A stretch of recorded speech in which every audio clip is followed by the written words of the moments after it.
Nikamwambia baba, si nimekuja likizo. Akasema sikutaki kwangu, wewe umelaaniwa, wewe umelaaniwa, sio bure.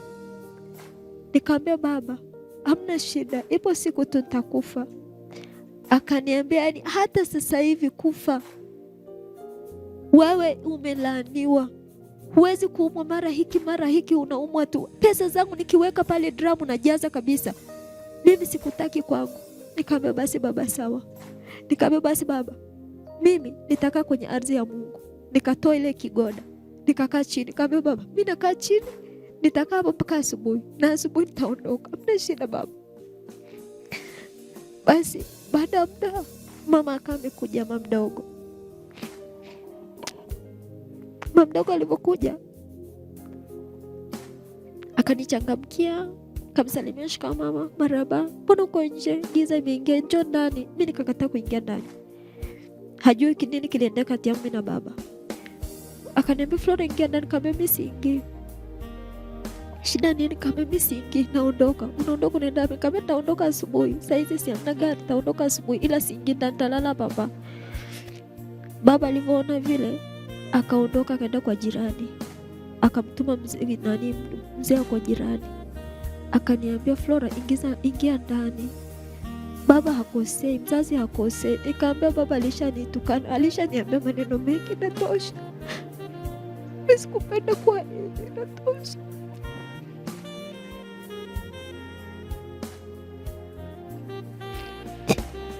Kama mimi siingia ndani kwake, nitakaa hapa mpaka asubuhi, asubuhi nitarudi kesho.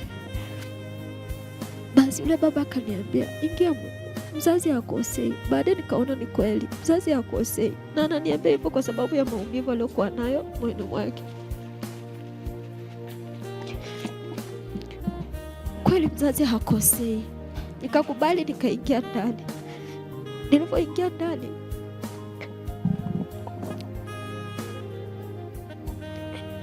ndani, nikalala usiku huo, lakini nilikataa kula. Nikamwambia mimi nimeshiba, nikalala, ila sikulala usingizi.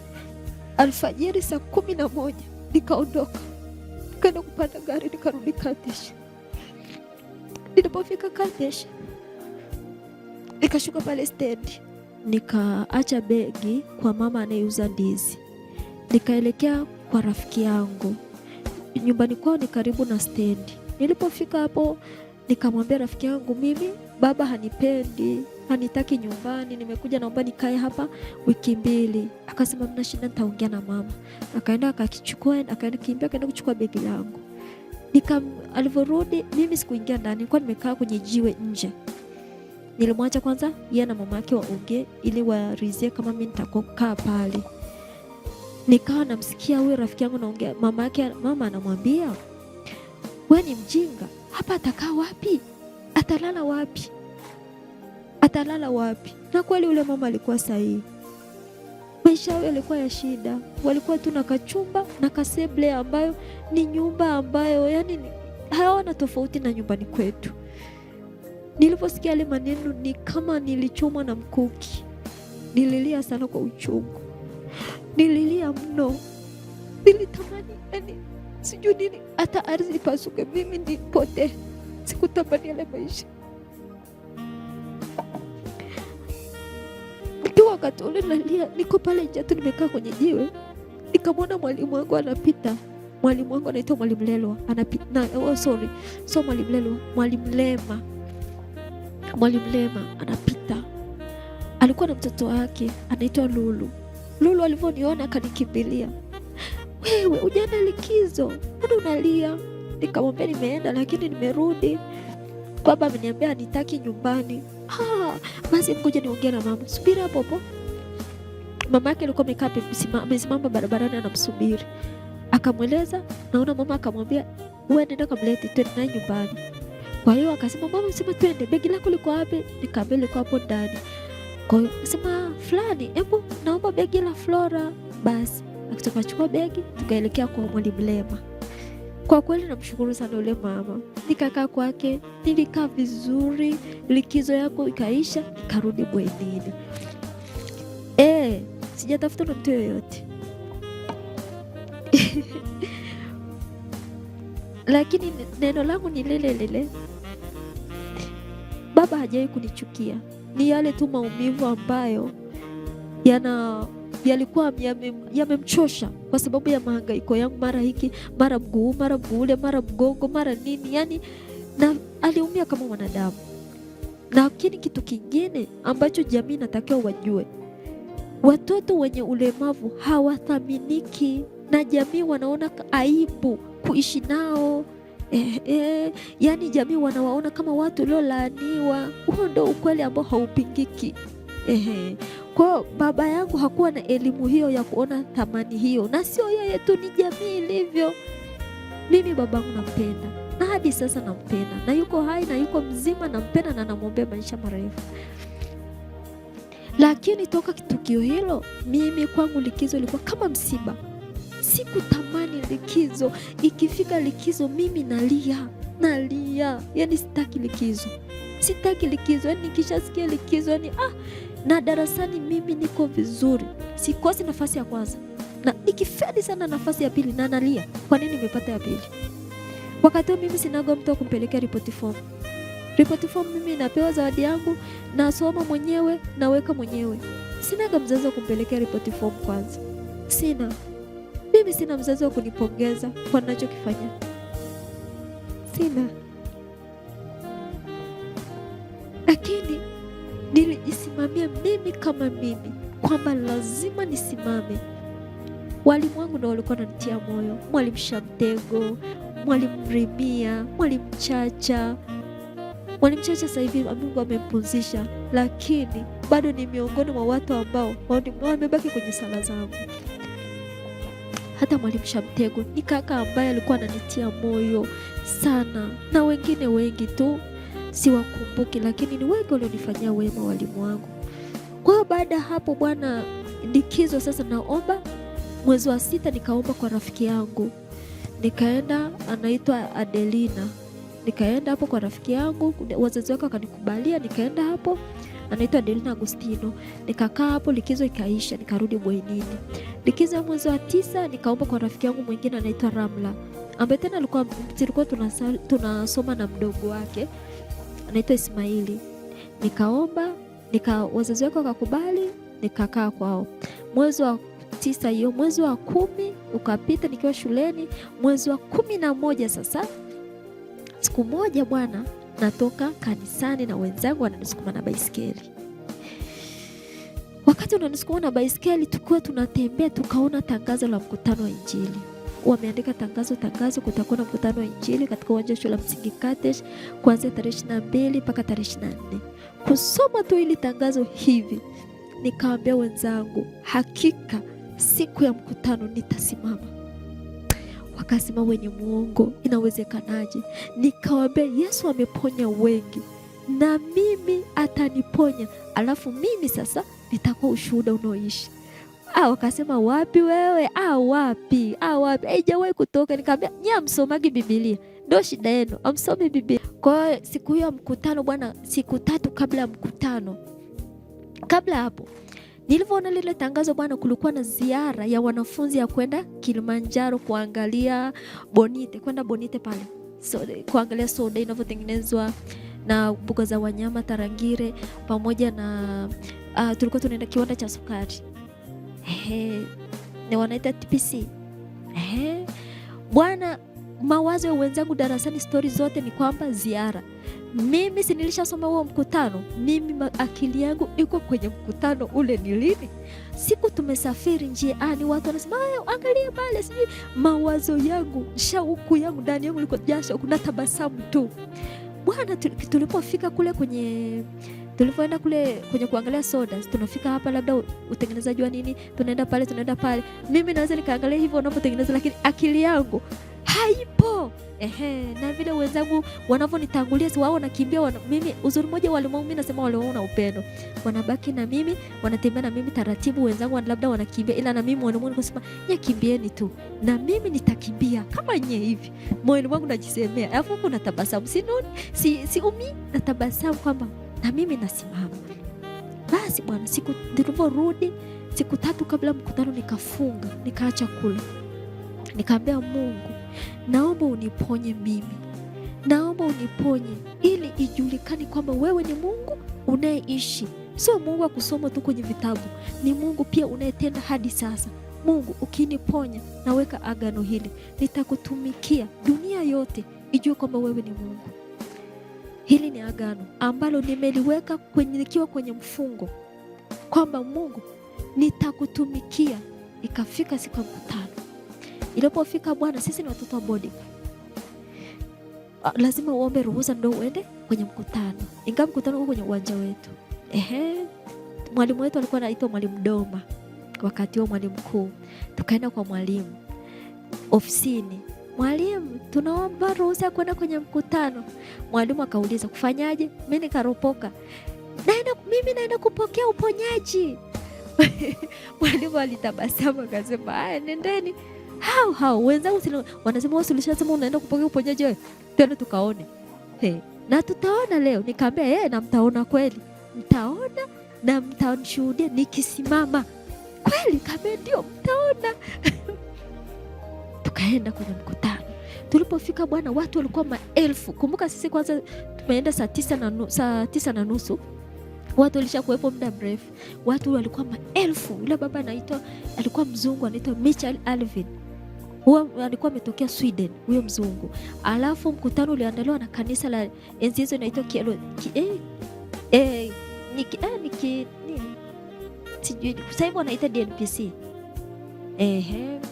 Basi ulikuwa umeandaliwa na Askofu Karoli hapa Katesh.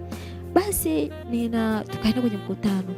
Bwana toka mahubiri, ule mtumishi wa Mungu alihubiri kuhusu imani. Rafiki yangu, yani kadri anavyohubiri ndani yangu ni moto. Yani natamani ule muda wa maombezi ufike, mimi nisimame. Mimi nisimame. Ukafika kweli muda wa maombezi. Ingawa watu mimi nilikuwa nyuma sana, sikupata ile fursa ya kusogea mbele. Nilikuwa nyuma sana, nilikuwa mbali. Nikaambia wenzangu wasema, sasa kule mbele hatufiki, tutafanyaje? Nikaambia, msiogope, hapa mimi nitasimama, maana mkono wa Mungu sio mfupi.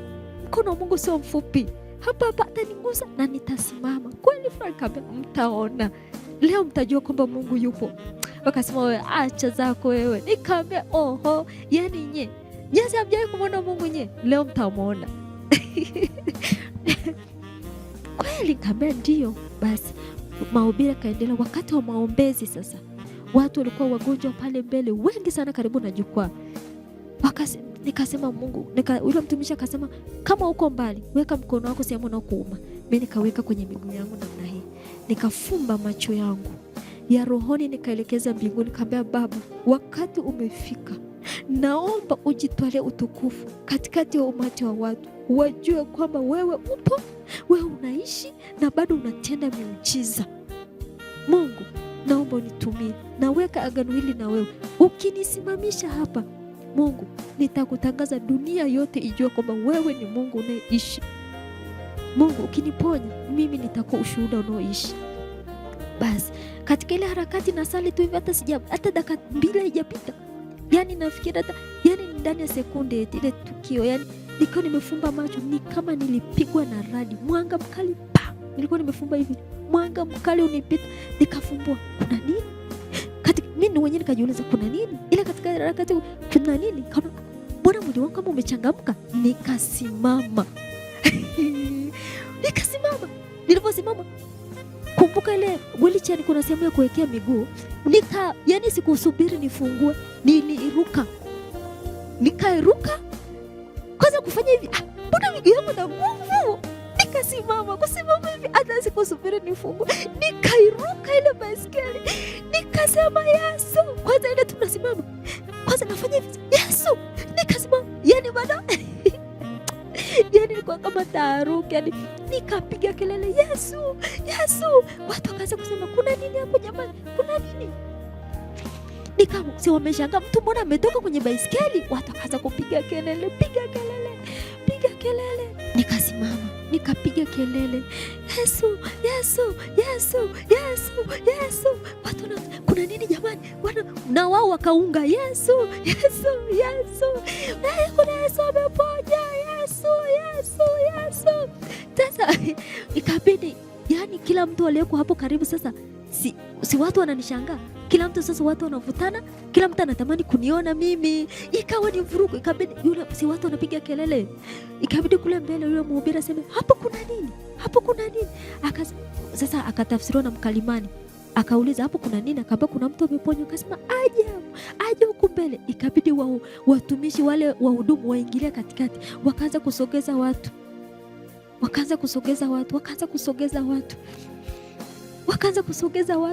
Mpaka wakanifikia mimi. Kunifikia mimi wakabeba ile wheelchair. Kubeba ile wheelchair aliyebeba namkumbuka mpaka leo. Anaitwa William Manase ambaye kwa sasa ni diwani wa kata ya Katish. Yuko hapa Katish.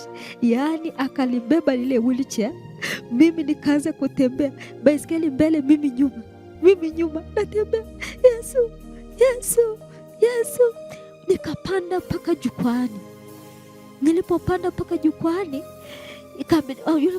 nikasimama. Nilivyosimama jukwani, unajua umati wa watu ni kelele, umati wote ni taharuki, ni kelele. Ikabidi si mkutano, watu wanapiga kelele. Wale watu wa mjini sasa wa madukani nini, watu wakaanza kufunga maduka yani nikaanza kuona mamia kwa mamia wanakuja uwanjani. Wenye magari, wasiona magari, watu wa miguu, wenye pikipiki ni uwanjani. Alafu ofisi ya walimu ilikuwa kwa hivi, kuangalia hivi walimu akiwemo yule niliyemwambia naenda kupokea uponyaji, naye naona anakuja uwanjani. Walimu wangu, ilikuwa kipindi cha kusahisha mitihani, kwa walikuwa walimu wangu hajaenda nyumbani, walikuwa wanasahisha mitihani. Naona walimu wangu ni uwanjani, wanakimbia wanakuja uwanjani. Nikaangalia hivi kwenda bweni, wenzangu ni uwanjani. Na mpishi uwanjani, alikuwa mida kula, walikuwa kwenye foleni ya chakula, wakaja uwanjani saa 12 jioni uwanjani. Wakasema, "Mtoto jitambulishe." Yule mzungu sasa anamuuliza mkalimani ananiuliza, "Unaitwa nani?" "Naitwa Flora Faustini." "Ulikuwaje?" "Nimeumwa muda mrefu, nimetembea huko na huko, lakini leo Yesu ameniponya." Hili neno nalikumbuka. Heshima na utukufu zimrudie Mungu wetu kwa kweli. Basi baada ya kutoa ule ushuhuda, wakasema, "Sasa usirudie magongo tena wala baiskeli tena." Wakamwambia wenzangu, "Umshikeni mikono asirudie magongo tena." Nikamwambia, "Sitarudia." Wakanipeleka bwenini. Nakwambia mpaka usiku watu kwenye magari wanakuja pale bwenini, wanataka kuniona mimi. Wanawaambia, "Tunataka kumwona yule mtoto." Basi naitwa, "Hebu tembea." Natembea. Yaani watu hawaamini. Kwa kweli, inga baadhi ya walimu wasema, "Yule atarudia magongo, mbona hata hajakomaa?" Lakini unajua baadhi ya walimu, lakini sio wote, sio kosa lao. Unajua sio kosa lao, kwa sababu kuamini mambo makubwa namna hii inahitaji pia, yaani inahitaji imani. Yesu alibadilisha historia ya maisha yangu 2005 tarehe 22 siku ya Jumanne saa 12 jioni. Yesu alibadilisha historia ya maisha yangu. Mpaka sasa kama unavyoniona ni binti mrembo mzuri. Namtukuza sana Mungu. Namshukuru sana Mungu, alibadilisha historia ya maisha yangu. Mtu ambaye nimezoeleka kwamba yule mlemavu anayetumia magongo, akabadilisha historia ya maisha yangu. Sasa natembea kwa miguu yangu. Kwa kweli namtukuza sana Mungu. Baada ya hapo, baada ya Mungu kunitendea ule muujiza, nikawa kila mtu anatamani sasa kuniona. Hadi baba yangu mlezi akawa anatamani kuniona. Kwa hiyo baada ya kupokea ule uponyaji nilirudi nyumbani. Nilienda nyumbani na baba hakunifukuza tena wala hakuniambia tena neno baya. Kwa hiyo kila likizo sasa nikaa naenda nyumbani kule. Nikaa naenda likizo mpaka nikiwa darasa la hapo, nilikuwa darasa la 5. Ilikuwa 2005. mwezi wa 11 2005 mwezi wa 11 tarehe 22, siku ya Jumanne. Yesu alibadilisha, mbingu ilijua, yani kuna jambo lilifanyika. Baada ya hapo nikiwa darasa la 6, mgongo ukao unanizidi, yani unaniuma sana. Nishasema kwamba mimi kimo hichi nilichokuwa nako ni baada ya mgongo kujipinda. Kwa mgongo ukana niuma sana, na vimba miguu. Baadaye nikaenda hospitali, nikapelekwa hospitalini hapa Tumaini. Nakumbuka daktari mmoja kuniangalia tu hivi. Hapo sasa ni 2006, nimeshasimama kwenye wheelchair. Kuniangalia hivi akasema, mwanangu, pole. Akamgeukea yule mwalimu wangu akasema, huyu mtoto anatibia mifupa, ila ili kujiridhisha lazima tumpeleke kwenye vipimo. Kwa hapa hatuna vipimo, kwa hiyo tutampeleka Haido. Basi nikapelekwa hospitali ya Haido. Basi namshukuru Mungu, baada ya daktari kusema hivyo, unaona bado baba alikuwa na ile nafasi. Baba akaitwa, akaja akanipeleka tena Haido. Aliponipeleka hospitali ya Haido, nakumbuka tulipofika pale stendi ili tuingie hospitali, gharama ni kubwa ya usafiri. Ikabidi baba nibebe. Baba kanibeba mgongoni mpaka hospitali. Kwa hiyo nazidi kusema kwamba baba hana roho mbaya, babangu ana upendo. Kuna muda tu kama mwanadamu anachoka, lakini babangu ana upendo. Baada ya kufika pale hospitalini nikapewa dawa. Wakaniambia hiyo dawa kunywa usiku, asubuhi urudi hospitali. Kwa hiyo asubuhi nilivyorudi, wakaniuliza kuna dalili, waliniambia umesikia dalili hii? Nikasema ndio. Wakanipima tena na x-ray, wakajiridhisha kweli nina TB ya mifupa. Wakasema ndio ile kufanyaje, ile kukunja, ile kufanya upinde mgongo. Kiukweli haikuwa rahisi mimi kuipokea. Wakagundua kwamba kumbe ndio maana haikuonekana toka utoto, imeniuma huku, imeniuma hapa, yani imenitesa, haikugundulika. Lakini baada hapo wakasema kwa upande wa hospitali Tumaini, wakasema kama endapo wakigundua ni TB, usilazwe huko, urudishwe hapa Tumaini kwa huduma ya karibu na ndugu na nani. Kwa hiyo tulipoeleza huko wakakubali kweli, nikarudishwa hapa Tumaini, nikalazwa hapo Tumaini. Bwana we, nilipolazwa hapo Tumaini na pale wagonjwa wa TB ni unahudumia kiukweli, wanakuhudumia vizuri, ni daktari ndo anakuletea dawa, unameza akiwa anakuona. Yani watu wa TB wakati huo ni watu ambao niseme sijui ni watu ambao wanawakea sana kwa ukaribu sana, kwa sababu ni mtu ambaye pia anatumia dawa kwa muda mrefu. Enzi hizo ilikuwa miezi 8, sasa hivi sijui ni miezi mingapi. Miezi 8 unatumia dawa ya TB. Basi nilivyolazwa pale, baba sasa akaniambia, babangu huyo akaniambia, mwanangu, tumekutembeza kila hospitali, hebu kubali tukupeleke kwa mganga. Nikamwambia baba, mimi kwa mganga sintaenda, kweli sintaenda. Nikabaki na huo msimamo. Baba kaondoka. Akaja kakaangu pamoja na babu, yani baba mzaa mama. Wakaniambia, unajua wewe uko hivi kwa sababu wewe ulivyokuwaga mdogo ulipelekwaga kwa mganga na mama yako alikuwa amegombana na baba yako, wewe ulikuwa mtoto mchanga. Baba akamwambia tutamkosa wote huyu mtoto. Kwa hiyo mama akakupeleka kwa mganga, na huyo mganga akamwambia mama, huyo mtoto ukiwa mzima ulete mbuzi nyumbani kama ishara kunishukuru. Mama akumpeleka, kwa hiyo mama yako kumpeleka, ndio maana umekuwa hivyo. Kwa hiyo ni mganga amekufanya hivyo, kubali twende tukupeleke kwake, utakuwa mzima. Nikamwambia siendi. Baada hapo akaja mamangu. Mamangu alikuwa anakaa kwa kakaangu, ni ndugu tu, anaitwa Mzegeje, yuko hapa Ganana Sekondari, karibu na Ganana. Mama alikuwa anakaa hapo ananiletea chakula. Sasa siku hiyo maumivu yakanipata ya moyo. Nikamwambia, hivi mama, ni kweli uliendaga kwa mganga? Mwanzoni alikataa. Sio kweli mwanangu. Nikama mama, niwaambie ukweli, ulinipeleka kwa mganga? Kwa nini ulinipeleka kwa mganga wakati Yesu yupo?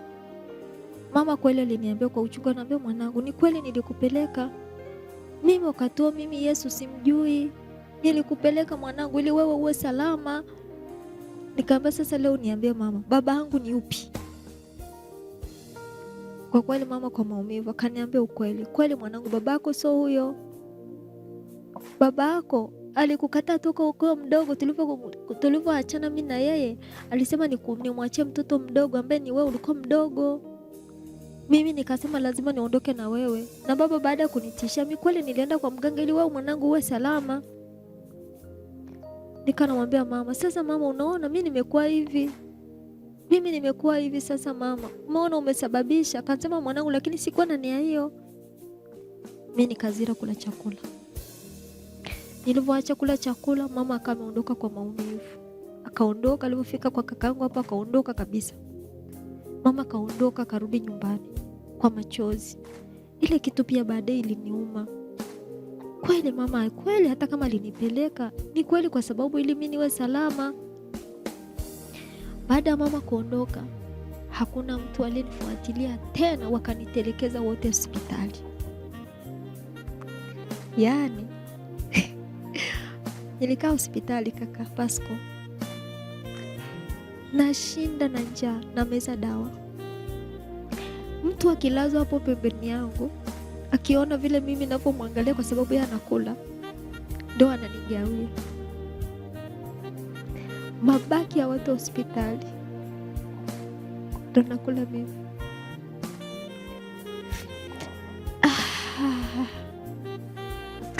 Kwa sababu tu nimekataa kwenda kwa mganga. Kwa hiyo mama alinibembeleza, kwa mwanangu, kubali turudi kule kwa huyo baba ambaye labda ndo alikufanya wewe hivyo. Nikamwambia mama, sirudi, nitabaki na Mungu, nitakufa na Mungu. Kama nitakufa mikononi mwake, sitarudi kwa mganga mama. Kwa hiyo nikakaa, mwezi wa kwanza ukaisha, mwezi wa pili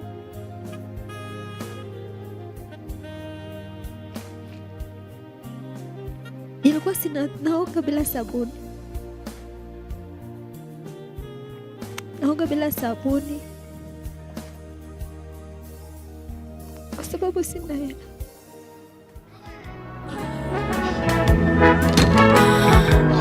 Nikitafakari maumivu yangu, naona si kitu kwa sababu ya upendo wako Yesu. Maumivu yangu si kitu, majaribu yangu si kitu, ugonjwa wangu si kitu. Maumivu yangu si kitu, majaribu yangu si kitu, ugonjwa wangu si kitu.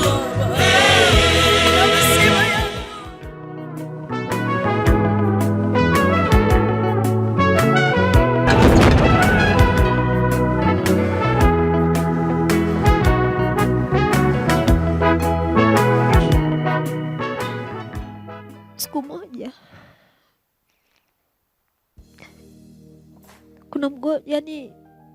kuna mgonjwa alilazwa hapo. Nikaomba sabuni yake, nikaoge, nikaenda kuoga na sabuni. Nilifurahi sana, kwa mara ya kwanza naoga na sabuni.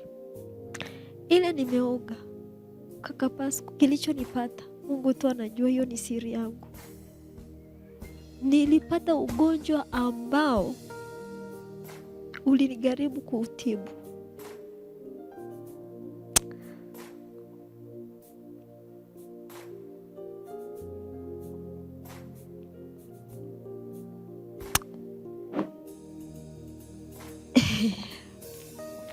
Lakini Mungu alikuwa mwema kwangu. Baada hapo nilipoona hiyo changamoto, nikasema nikaapia kabisa, sitaka niombe sabuni ya mtu.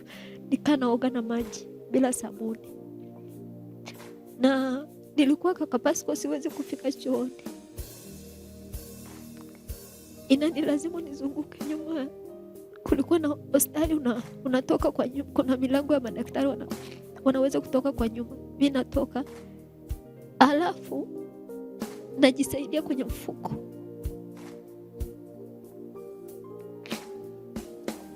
Nikishajisaidia kwenye mfuko na urusha kule mbali. Kuna siku nilijisaidia kwenye mfuko nikaurusha mbali, ikawa imeanguka kwenye shuka la mtu ambaye ameandika shuka lake, alafu ni nesi. Alitukana, aligomba, ila nikaogopa kumwambia ni mimi, kwa sababu alikuwa amefua mashuka ameandika pale.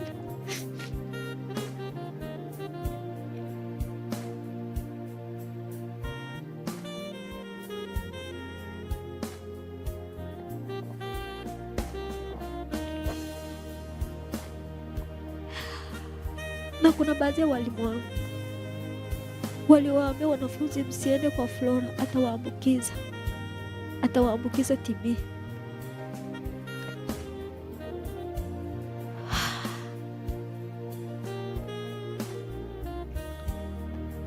Walimu wangu hawakuwa wote wenye roho fulani au nini. Wanafunzi wenzangu wakawa wanakimbia, wengine wanatoroka, wanakuja wanasema, mwalimu akitusikia tumekuja. Akawaambia mtu akienda kwa Flora, mimi na yeye, maana atawaambukiza.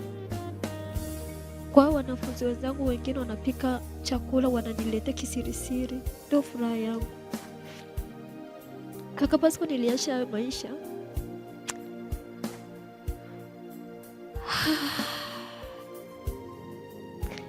Mtu nilimzoea kilazo karibu usiku anaruhusu mimi naanza kulia. Kuna dada mpaka aliniambia, mdogo wangu, sitakuacha, nitakuwa nakuletea chakula. Akana niletea kweli. Huyo dada mdogo wake alipata changamoto, mwiba uliingia kwenye jicho. Alipata changamoto ya jicho. Kwa kweli nilisha maisha. Siku moja ambapo nimekaa miezi 2. Ila Mungu alinipa kibali. Watu wakija kuwaona watu hao na mimi, wote wananisalimia, wananipa chochote. Nikawa sasa nikipata hiyo hela ndo namtuma mtu, naomba ukaniletee kitu fulani kule nje, analeta. Ndio ikawa maisha yangu. Kwa hiyo siku nikipata ninakula, nikikosa nalala. Dawa ni bure. Dawa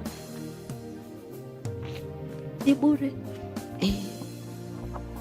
Ila nilikuwa mtoto ambaye napendwa na manesi, madaktari, manesi. Nilikuwa marafiki, yani walikuwa wananipenda. Wengine walisubutu hata kuniletea chakula jioni, kama nesi alikuwa anaingia night, si anaingia na chakula chake ananigawia na mimi. Nilikaa hospitali. Siku moja huyo kakaangu anasema mzee Geje au mzee Eliasi Umri, yeye hakuwahi kujua mimi ni nani. Siku moja, ingawa mamangu alikaa kwake, ila unajua kuna tu ile tu kufuatilia jambo. Siku hiyo Bwana Mungu ajabu, nikakutana naye. Alikuja hospitali, mimi nilikuwa bado hospitali na imebaki siku chache niruhusiwe, maana ilikuwa ni miezi 2 unakaa hospitali. Akaniambia, mtoto mzuri, wewe ni nani? Kaambia Flora. Flora, kwa nini? Nilivyojieleza, ndio wewe, mpaka leo uko hapa. Jamani, sijui yule baba roho ilimuua, sijai kujua unakula nini. Kaambia tu yote tu ni akinisaidia ndo nakula. Aisi yule baba aliumia. Kuanzia siku hiyo mke wake akananiletea chakula na nini. Nilivyoruhusiwa akanichukua. Sasa nikiwa pale nikamwelezea vile ninavyojisikia kwa ajili ya mama. Naumia, nampenda mama yangu. Nampenda. Kwa sababu ameteseka kwa ajili yetu, nampenda sana. Ila kwa wakati huo tu nilimweleza vile. Akaniambia sasa, nikamwambia nataka kumwomba mamangu msamaha. Akasema ni bora uende kwake. Nikamwambia ni kweli. Kwa hiyo nikaenda nikafunga safari mpaka Dawari. Nikamkuta Dawari kwa babu ambaye ni baba yake. Alikuwepo babu na mama. Nikawaambia, naombeni mnisamehe. Mama, naomba unisamehe. Babu akasema, ukitaka tukusamehe, kubali kwenda kwa mganga. Nikawaambia sawa. Nilikubali kweli, na nilikubali ili moyo wa mama yangu uwe na amani. Nilikuwa sitaki kumkwaza mama, nampenda. kwa nikakubali ili mama afurahi.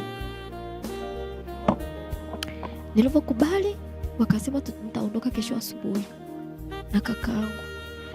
Basi asubuhi tunaondoka na baiskeli. Ni sehemu ambayo mimi sijui. Tukaanza safari asubuhi. Tukatembea na baiskeli. Kuna sehemu, kumbuka mimi sio kutembea, kwa hiyo ni sehemu ya mlima ananisukuma na baiskeli. Tukatembea mpaka sehemu moja tukafika, ni kwenye mlima hii wanaita Dawar na ni Gidewari, ni kuna mlima. Tukakutana na vijana fulani ambao walikuwa na makeni na wakaongea ishara zao ambazo mimi sikuzielewa. Kakaangu akawekewa kwenye kichupa fulani kidogo, mimi nikajua ni maji au nini, akawa amekunywa. Baada ya muda nikaona kaka amechange, nikahisi ile ilikuwa pombe. Kweli pombe, alikuwa amepewa pombe hizi za kienyeji wanaita piwa. Rafiki yangu kaka alivyochechamani, ameshakunywa pombe, ananiambia takuwa huku hata watu wasijue, wasipate hata mwili.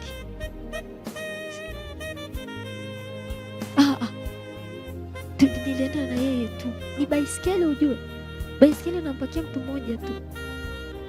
Mama alibaki, ila tu ile ridhaa ya mama nilitaka nipate amani. Basi tukafika sehemu korongo, haionekani mwisho.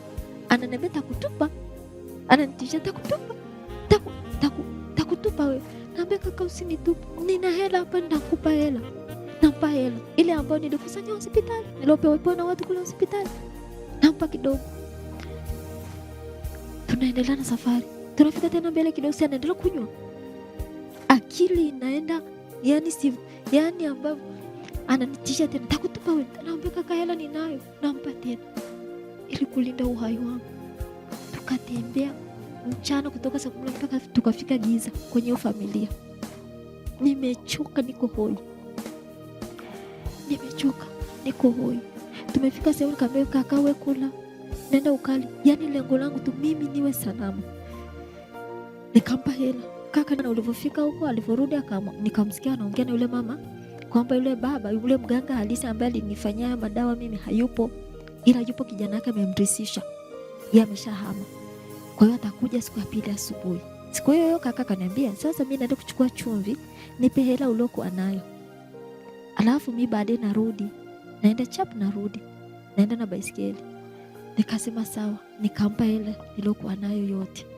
Sijui kipindi chote ni shilingi ngapi. Nikampa. Akaondoka, hakurudi. Jioni mpaka usiku ukaingia, hakuna mtu. Nikaona nimetelekezwa, nikanalia. Siku ya pili huyo mganga alikuja. Akaanza kunifanyia madawa yake. Nini sijui zungusha, akafanya nini na mambo ya uganga. Lakini moyo wangu, akili yangu haipo. Yani yeye ananifanyia mauganga, lakini mimi ndani yangu niko Yesu nisamee, Yesu nisamee, Yesu nisamee. Kamaliza kanipa dawa, kitu kama hirizi. Sio kitu kama hirizi, kanipa hirizi. Ameifunga kwenye kitambaa, akasema hichi usiku utakuwa unaizungushia kichwani, jioni vigize kiingia, unatoka nje, unaelekea unaangalia mwezi ulipo, jua ile unapochomozea, unazungushia kichwani mara 3, kiunoni mara 3, miguuni mara 3. Nikamwambia sawa. Kweli siku hiyo nikafanya kwa mara ya kwanza. Aise, mimi nalia tu. Yule mama ananiambia hawafanyi hivyo, kuna usilie. Hebu amini kwamba unapona. Nikamwambia mimi siwezi kupona na hii. Namwambia wewe mama, sasa nilikofikia kwake, mimi siwezi kupona na hii. Mimi napona na jina la Yesu. Nafanya tu kwa sababu nampenda mama yangu. Sifanyi kwa sababu napokea uponyaji. Nikanalia. Yule mama Aisha alinihurumia. Akaniambia sasa ukifanya hivyo hutapona. Nikamwambia mimi huyu mganga hawezi kuniponya. Wakati mganga hayupo lakini. Lakini pia kwani maisha kwetu ni magumu, ila yale ya kule ilikuwa too much. Ilikuwa nyumba ya tembe, nyumba ya kuweka na nani juu, udongo. Mimi kweli maisha kwetu so ni ya hali ya watu wa chini, lakini ya udongo juu hapana. Ni zile nyumba za tembe. Mbona kuziona? Nyumba za tembe ambao wanaweka udongo. Mimi na ufupi wangu huu karibu nafikia. Yani nilikuwa na hofu kwamba nyumba sio itanifukia, ni nyumba sio itaanguka muda wote. nyumba hiyo inaanguka muda wote, yani usilali. Tukakaa siku ya kwanza, siku ya pili, siku ya tatu yani yule mama, mimi nikana nazira chakula, nasema mimi sili, nataka kwenda nyumbani. Mama yule akawa anaogopa, mtoto mbona atakufa na njaa? Atakufa na njaa jamani. Yule mganga akasema, akafanya namna, yule mganga akaja akaambiwa yule mtoto anataka kuondoka, kama una cha kumwambia mwambie, kama una cha kumpa mpe. Mtoto nataka nimsafirishe, atanifia hapa maana hali chakula. Kweli mimi nilikuwa sili, nalia tunaomba toba, Mungu nisamee, Mungu nisamee, Mungu nakupenda, Mungu nakupenda. Kwa kweli hata Mungu alikuwa anaona tu, nafikiri alikuwa anaona huu ni mchezo, kwa sababu mimi nilikuwa imani yangu kweli haipo, yani haipo, nafanya vile ili tu mamangu arizike. Basi kweli mganga yule akaniambia, ukifika nyumbani waambie wazazi wako waje. Nikamwambia sawa. Sasa namna ya mama kunisafirisha yule mama ni ili nifike Katish. Hakuna simu, hakuna mawasiliano, na mimi natakiwa nisafirishwe. Basi nikapakiwa kwenye baiskeli, nikapelekwa mpaka sehemu ya gari. Nikapanda gari mpaka hai. Nikiwa kwenye gari, nimekaa na mama mmoja, nikamwambia yule mama, naomba nisaidie tukifika Haido, maana tunazunguka tunaenda Haido. Ningali kijiji msikikumbuki, tukawa tunaenda mpaka Haido. Gari hilo linatoka huko linaenda Haido. Mama, naomba tukifika Haido unisaidie, unipakie kwenye gari la Katish. Akaniambia, mimi sidhani kama nitaenda na kama nitapitiliza na hii gari, maana kuna watoto na wapakia njiani. Kama tutawakuta njiani, tutaenda, nitakusaidia. Kama hatutawakuta, mimi nitashuka, tasubiri gari nyingine. Ndani nikanasali, Mungu, naomba watoto tuwakute njiani. Kweli Bwana Mungu ajabu. Tukawakuta njiani, wale watoto wakapanda, tukafika mpaka Haido. Yule mama kule kanipeleka kwenye ile gari la Katish. Aliponipakia kwenye gari la Katish, sasa nawaza, Mungu, hivi natamani kushuka Dawari ambapo angalau ni kwa ndugu. Maana nikishuka Dawari, nani ananipokea? Nani atajua kwamba mimi nimeshuka hapo? Nikaa na maswali mengi. Na nikishuka Katish, nani atakuja kunichukua stendi? Nani anayejua? Yaani nikaa nalia sasa. Kwenye gari nalia. Yule baba niliokaa naye karibu yangu akaniambia, mwanangu, unalia nini? Nikamwambia, baba, sijui pa kushukia. Nakumbuka tu kuna mti mkubwa. Akaniambia, mwanangu, miti iko mingi. Nikamwambia, baba, hiyo sehemu stendi hapo Dawari mti ni mkubwa. Akasema, mwanangu, miti iko mingi barabarani, hebu kumbuka vizuri. Kama mimi sikumbuki. Nikawa nalia. Akaniambia, sasa utaumwa kichwa, usilie. Nikawa namwambia tu, mimi nalia ili Mungu anisaidie. Akamwambia, Mungu ameshasikia, Mungu atakusaidia. Mungu nisaidie Bwana. Tumetembea, yani macho yangu yote kodo ni dirishani, gari linapita ili nione huo mti, yani akili ya kitoto. Sasa mti hata ukiwa yani tukafika. Mungu wa ajabu jamani. Unajua jamani, Mungu yupo eti. Hata ukitenda dhambi bado Mungu anakufuatilia tu kwa nyuma. Yani huwezi amini. Tumefika hiyo sehemu ambapo kweli itakuwa imenishuke. Gari ikawa imesimamishwa, kulikuwa na mgonjwa anapakiwa. Sasa mimi gari ilivyosimamishwa, mimi kaangalia nje. Kweli nikaona ule mti pamoja na kanisa. Nilikuwa nakumbuka kuna kanisa na kuna mti. Kwa nikawaambia, mimi nashuka hapa kuangalia chini. Nikamwona binamu akaangalia kwenye, wewe wako kwenye gari nikamwambia nataka kushuka, sema shuka. Basi nilikuwa na blanketi, nikamrushia kwa dirishani. Nikashuka, ndio huyo binamu kanisaidia, kanipeleka nyumbani. Nafika nyumbani kwa huyo ndugu, nikamkuta yule kakangu alinitelekeza kule. Naomba, kaka, yani umenitelekeza.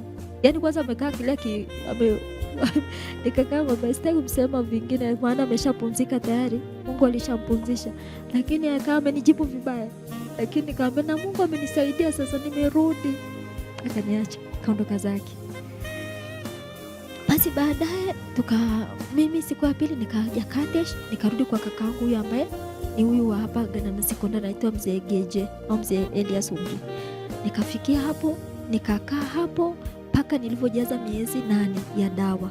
Ilivyotimia miezi 8, ambapo nikumbuka nilikuwa nimekaa hospitalini miezi 2, kwa hiyo itakuwa miezi 6 mbele. Nilivyomaliza miezi 6, nikarudi bwenini. Kumbuka nina hirizi ambayo siitumii. Hirizi nakaa tu kwenye mfuko wa koti. Masharti niliopewa kwamba wewe unaiweka chini ya mto, na weka chini ya kitu ambacho nalalia. yani kama ni mto kama ni nini naiweka chini ya sehemu ambayo naweka kichwa. Lakini mimi nikasema hapana, Yesu wangu ananitosha. Kwa hiyo nakaaga tu huko mbali, masharti sitimizi, na ambao ni wanajizungusha alfajiri na jioni sifanyi kwenye kutupa situpi, ipo tu inakaa. Nikawa naotaka ndoto mbaya, naota sijui kuna wabarbe kwa nimenizunguka na mikuki, naota sijui na yani ni kuna yani watu wa ajabu ajabu wananikimbiza, ndoto za ajabu. Nikarudi siku nikarudi bwenini nikiwa na hirizi yangu, lakini siitumii, iko tu inakaa kwenye danili, masharti sifuati, ni inakaa tu. Sasa kweli naenda kanisani, hirizi nimeiacha bwenini nimeacha bwenini, kanisani wanahubiri hata mambo sijui nini, waganga mwani mwangu nasema mimi na hirizi, ila sasa namna ile ya kusema siwezi, natamani, lakini mimi na Mungu wangu tu alikuwa anajua. Siku moja bwana, kitu kama yani kuchanganyikiwa, ili kitu kama yani nilikuwa naona vitu vya ajabu. Kwa hiyo napiga tu kelele, nikapelekwa hospitali, kituo cha afya. Nilipelekwa na wanafunzi wenzangu, ndio nimerudi tu bwenini sasa. Na hapo nataka niingie darasa la 7. Yani hata usiku hata na wiki hiyo kitu ikanishika. Sasa ilivyonishika nikawaambia wenzangu leteni na hiyo koti. Tulipofika kule na nilie hospitali, nikawaambia naombeni mniite mchungaji. Niiteni mchungaji. Wakati na sali KKT. Kwa mchungaji alikuwa anaitwa mchungaji Gismoi. Mchungaji Gismoi. Mchungaji akasema niiteni mchungaji. Yule mchungaji kupigiwa simu akasema niko safari, ngoja niwatumie mwinjilisti. Alivyomtuma mwinjilisti, nikamwambia mwinjilisti, mimi nilipelekwa kwa waganga na hapa nina hirizi iko pale kwenye koti, naomba unisaidie unitubishe. Ile tena nimesema hivyo nikapoteza fahamu. Kupoteza fahamu, kuzinduka nikamwambia naomba unitubishe. Akanitubisha.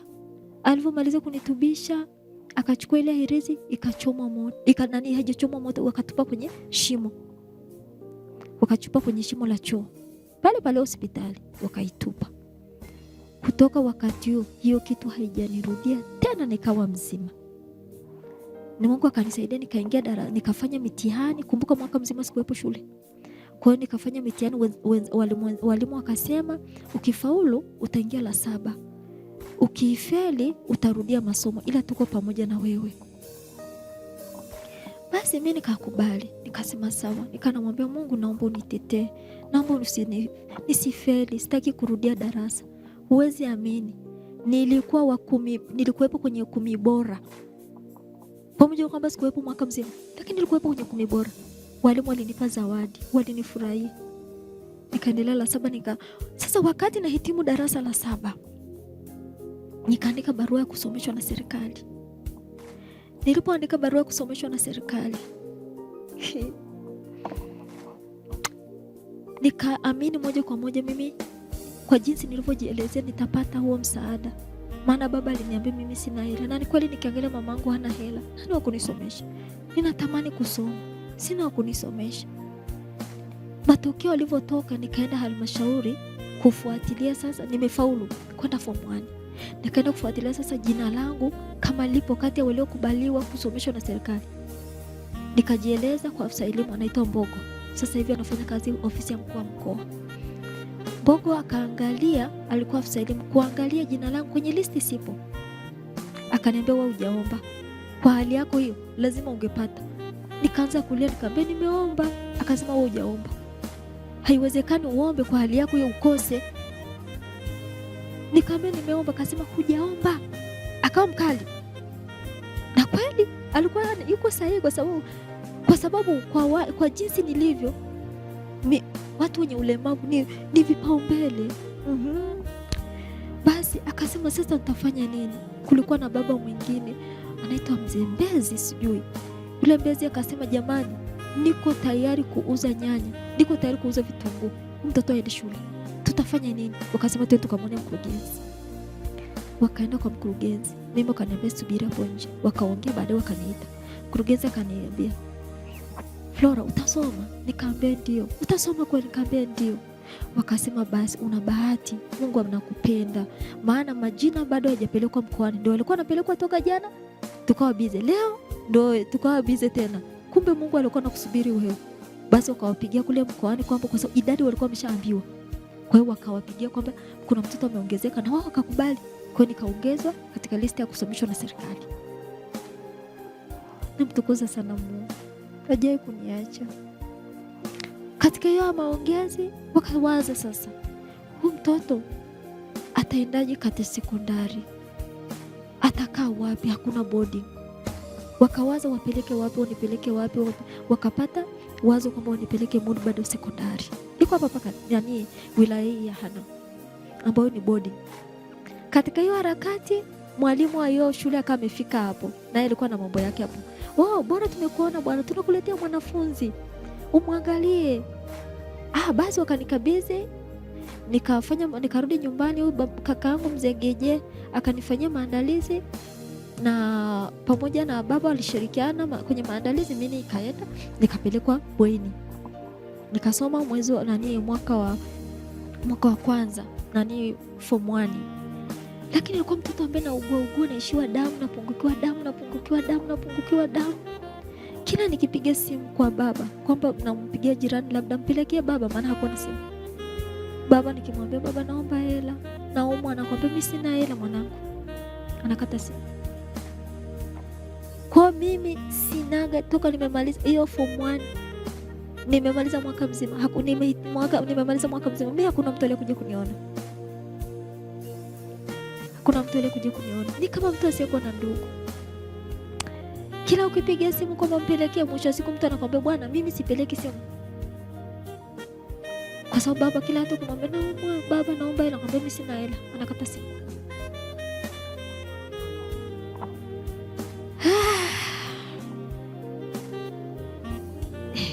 Nazidi kusema kwamba mimi nampenda babangu.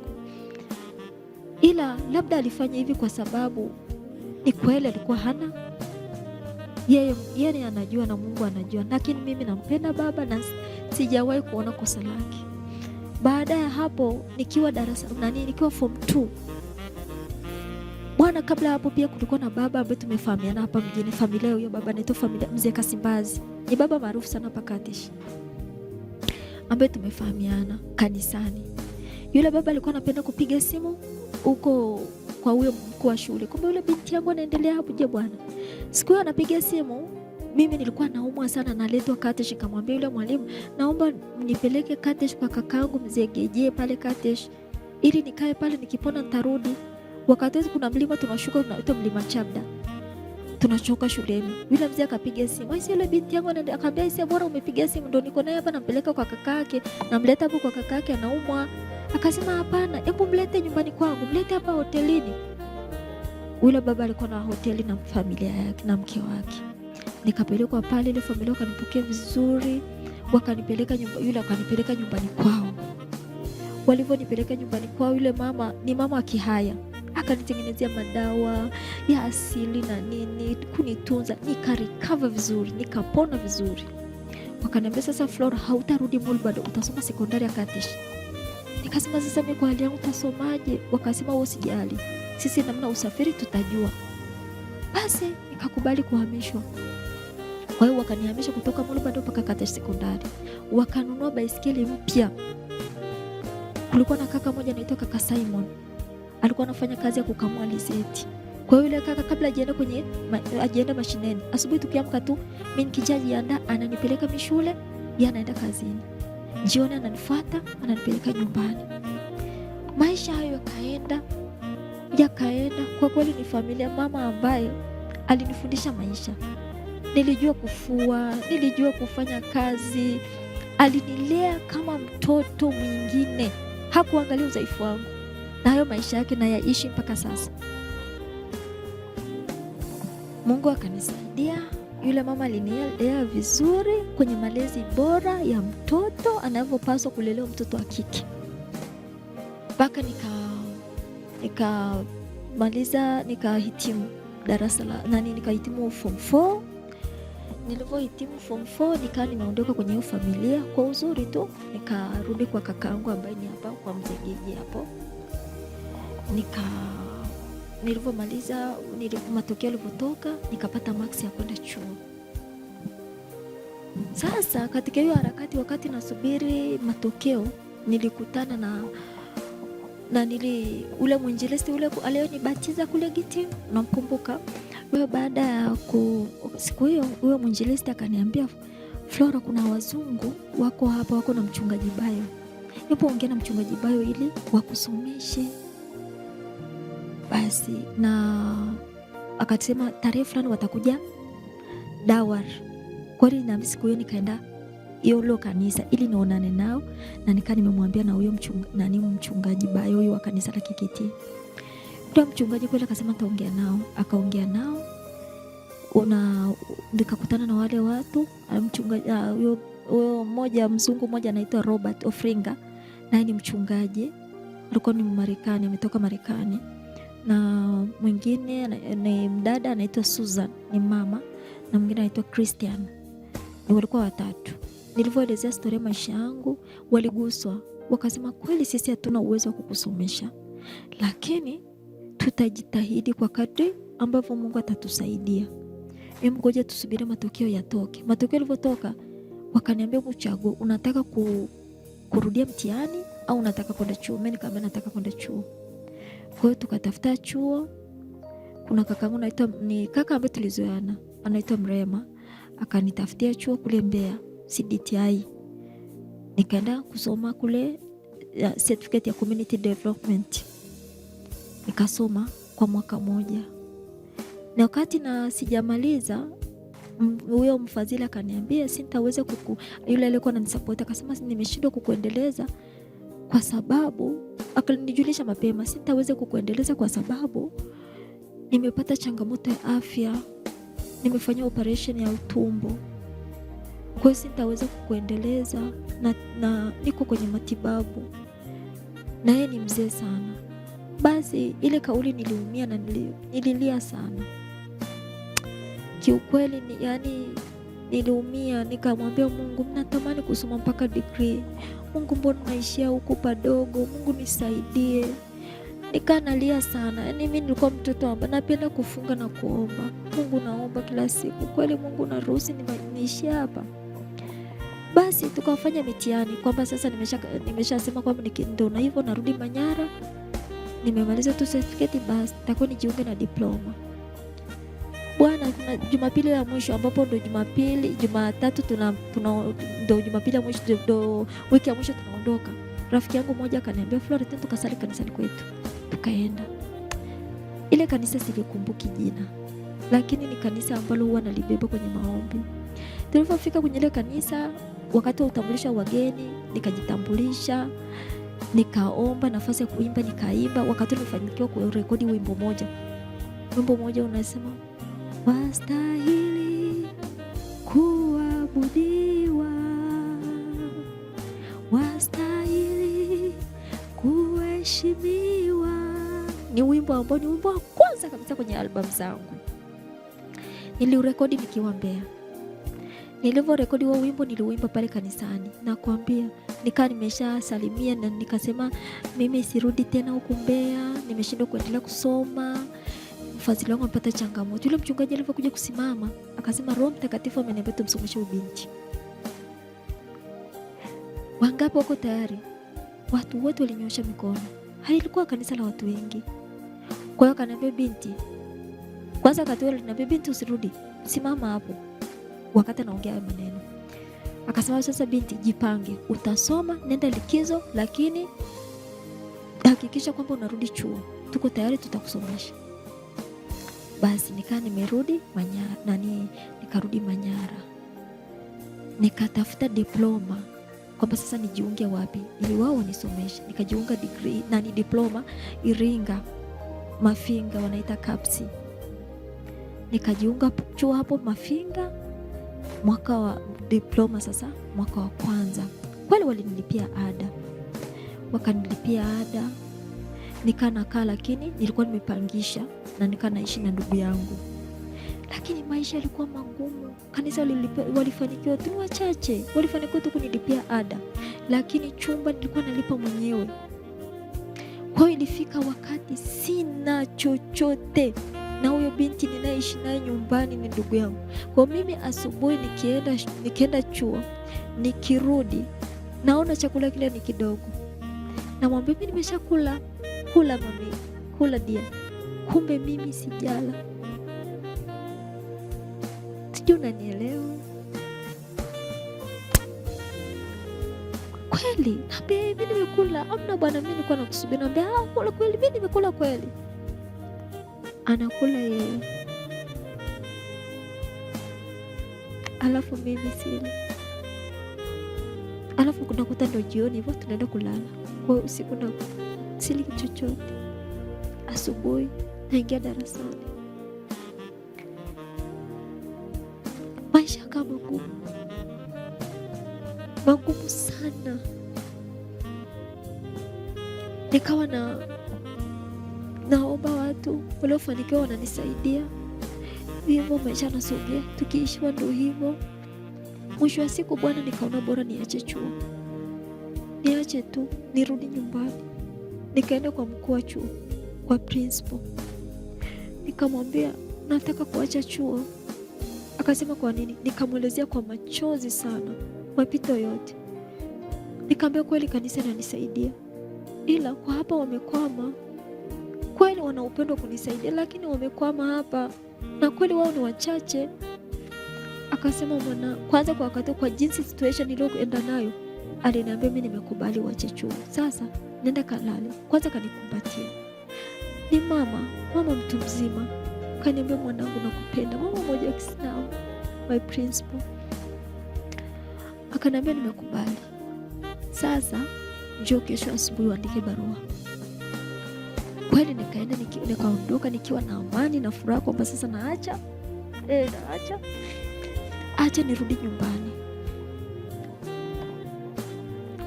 Nimerudi asubuhi, akaniambia mwanangu, sio kwamba jana nimekubali uache chuo, ila nilitaka urelax. Sasa naomba tuongee. Naomba nikupe nauli msafirisho huyu binti arudi nyumbani. Wewe ingia hostel, utakaa bure. Nikafurahi. Akanipa nauli, nikamsafirisha yule dada, akarudi Manyara. Sio kwamba alikuwa binti ninayemlipa, alikuwa tu nakaa naye ili anipe company. Basi akaona, akasema sasa wewe utakaa huku hostel, utakaa bure. Waambie tu wakulipia nini? Chakula peke yake. Nikamwambia sawa.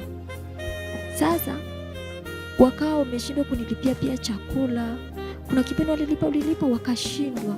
Na mimi nikawa naogopa kumwambia principal kwamba imeshindikana. Kwa nikapata plani.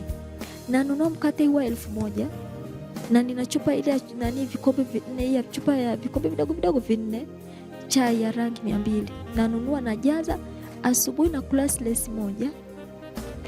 Mchana wenzangu wakienda tena chakula, mimi nakula slice moja. Jioni nakula slice moja. Kwa siku natumia tu slice 3.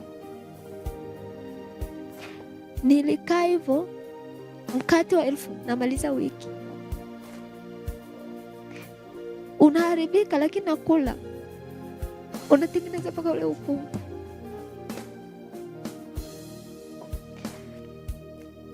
Nampigia mamangu simu, naongea naye. Mamangu ananitumia chochote, anaenda kuomba hata kwa watu, ananitumia chochote anachopata. Anauza vitu ulivyo navyo, ananitumia. Basi maisha hayo yakaenda. Hiyo ni semester, hiyo ikaisha. Semester ya pili nikawaza ile kanisa wakawa wameshindwa kuniendeleza.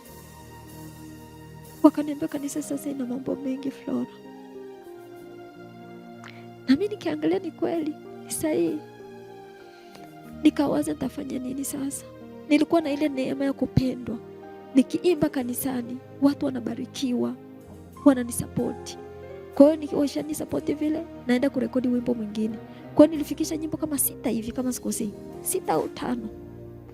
Kwa nilivyojaza hizo nyimbo, nikapata wazo kwamba sasa nitengeneze album, nizindue audio ili nipate hela ya ada.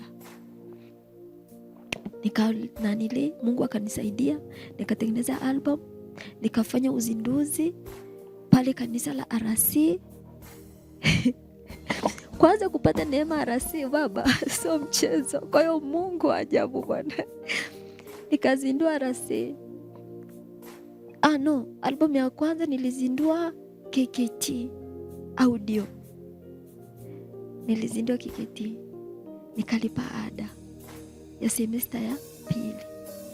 Semester ile ya mwaka wa pili, semester ya kwanza nikazindua album ya video. Maana nilipozindua KKT nilipata hela ada na nikapata na hela shooting. Nikasema nifanye shooting ili nipate ada ya mwaka unaofuata. Kwa hiyo nikafanya na shooting, nikazindua RC Katesh, kanisa la Katoliki. Mungu alivyo ajabu. Kulikuwa na padri mmoja anaitwa Aniseti. Na mpaka sasa watu yani kanisa la RC la Katesh ni watu ambao ni rafiki zangu. Sasa hivi kuna Father Almasi, naye amekuwa baraka sana kwenye maisha yangu. Kwa hiyo nikafanya pale, nikalipa ada. Album ambayo niliizindua pale KKT kwa mara ya kwanza, yani nilimkosa mgeni rasmi. Sintasahau. Sintamsema huyo mkuu wa wilaya. Enzi hizo mkuu wa wilaya huyo nilienda kwake bwana. Nilifika ofisini hayupo, nikaenda kwake nyumbani. Nilipofika akamwambia binti akaanza kumsikiliza huyo mtu anayesema hodi. Akaja kunisikiliza, nikamwambia maana naomba kumwambia mheshimiwa na shida kuonana naye. Akamwambia hapa sio ofisini. Wakati nimeshachanganyikiwa, yani kwa sababu uzinduzi umeshakaribia, sina mgeni rasmi. Hakuna mtu anayenikubali. Hakuna mtu, omba hapa, wapi, omba hapa, wapi. Nikafika kwa huyo mkuu wa wilaya. Wilaya hana. Nikafika, akamwambia mwambie aje ofisini, hizo ofisi. Akamwambia mheshimiwa amesema uje ofisini. Nilitokwa na machozi kama maji. Ni kweli yuko sahihi. Sio ofisi. Ni sahihi kabisa. Niliondoka. Wakati naondoka, unajua nilichogundua ni kwamba yani vile yani mlemavu ukionekana bwana wewe ni omba, watu wanakuogopa. Kwamba yani wewe ni omba tu. Nikaondoka kwa machozi. Nafikiri alikuwa ananiangalia kwa dirishani. Roho ikamuuma. Akamwambia yule binti, hebu mkimbilie, muulize alikuwa na shida gani. Nafikiri kwa haraka haraka alijua hichi kiomba kimekuja kufanya anaomba hela. Nikamwambia, akaniambia dada, samani nimeshafika getini. Nikiwa nafuta machozi. Samani mgeni, mheshimiwa amesema samani, ulikuwa unasemaje? Nikamwambia hivi, nilikuwa nimekuja kumwomba wewe mgeni rasmi. Ila kama alitaka kujua nilikuwa nasemaje, alipaswa kunisikiliza kwanza. Ninamwambia mna shida, Mungu akubariki. Nikaondoka.